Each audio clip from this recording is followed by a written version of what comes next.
దేవుని ఘనమైన నామమునకు మహిమ కలుగునుగాక. వీక్షిస్తున్న మీ అందరికీ మన ప్రభువైన యేసుక్రీస్తు నామములో శుభాభివందనాలు తెలియజేస్తున్నాను. ఈరోజు మన దేవుని వాగ్దానం మలాకీ గ్రంథము 4వ అధ్యాయము 2వ వచనం. అతని రెక్కలు ఆరోగ్యమును కలుగచేయను.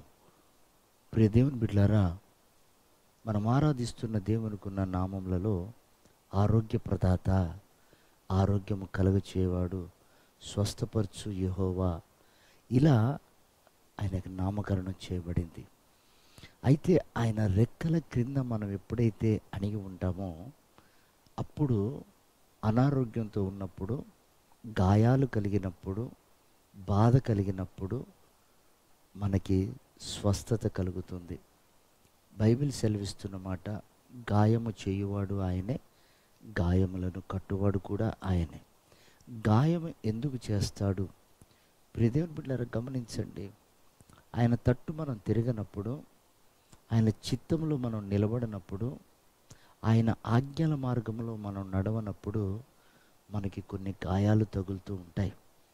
ఆ సమయంలో మనము సరిగా గ్రహించక మనం ఏమేమో అనుకుంటూ ఉంటాం. ఆత్మీయతలో దిగజారిపోతూ ఉంటాం. ఎందుకు ఇలా జరిగింది, నేను భక్తిగానే ఉన్నాను కదా అని అనుకుంటూ ఉంటాం. ఇలా నానా రకాల ఆలోచనలు మనకు వస్తూ ఉంటాయి. అయితే మన దేవుడు అంతరంగాన్ని పరిశోధించేవాడు. ఆయన మనుషులు చూసినట్లుగా పై రూపాన్ని చూడడు. నోట మాట రాక మునిపే అది ఏ భావముతో, ఏ ఉద్దేశముతో సంకల్పించి మనం మాట్లాడుతున్నామో గ్రహించగలిగినటువంటి జ్ఞాని మన దేవుడు. కనుక అంతరంగంలో ఉన్నటువంటి ఆలోచనను బట్టి అప్పుడప్పుడు మనకి గాయాలు తగులుతూ ఉంటాయి. అయితే ఆయన రెక్కల కింద మనం దాగి ఉన్నప్పుడు, ఆయన రెక్కలను మనం శరణజొచ్చినప్పుడు, ఆయన సన్నిధిలో కనిపెట్టుకుని ఉన్నప్పుడు, ఆ బాధను గుర్చినటువంటి పశ్చాత్తాపం, ఆ బాధను గుర్చినటువంటి దుఃఖం మన పడినప్పుడు తప్పకుండా ఆయన రెక్కల కింద దాచిపెట్టబడిన మనం స్వస్థత పొందుకుంటాం. చూడండి, ఎంతోమంది బైబిల్లో భక్తులు ఉన్నారు.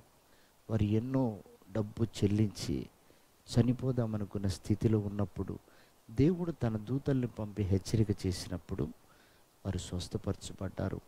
అలాగే దేవుని సన్నిధిలో నిరీక్షణ కలిగి ఉన్నప్పుడు వారు స్వస్థపరచబడ్డారు. అలాగే వారు ఇంట్లో ఉండి వేదన అనుభవిస్తున్నప్పుడు యేసయ్య స్వయాన వెళ్ళి స్వస్థపరిచినట్లు కూడా బైబిల్ సెలవిస్తుంది. కనుక ప్రియమైనటువంటి దేవుని బిడ్డలారా, మన పాపములను ఒప్పుకున్నప్పుడు మనం కనికరించబడతామని బైబిల్ సెలవిస్తుంది. కనుక ఈ ఉదయకాలమున మన అంతరంగంలో దాగి ఉన్న ఏ దోషమైనా, ఏ చేదైనా, ఏ పాపమైనా మన స్వస్థతకు అడ్డుగా ఉందేమో దాన్ని తొలగించుకోగలిగితే నా దేవుడు స్వస్థపరిచేవాడు. నిశ్చయంగా ఈ దినాన మనలో ఉన్న దోషాన్ని మనం కనుగొని దాన్ని తొలగించుకొని ఆత్మయందును శరీరమందును స్వస్థపరచబడి ప్రభు మహిమగల రాకడకు సిద్ధపడతాం. ప్రభు అట్టి కృప మనందరికీ దయచేయును గాక. ఆమేన్.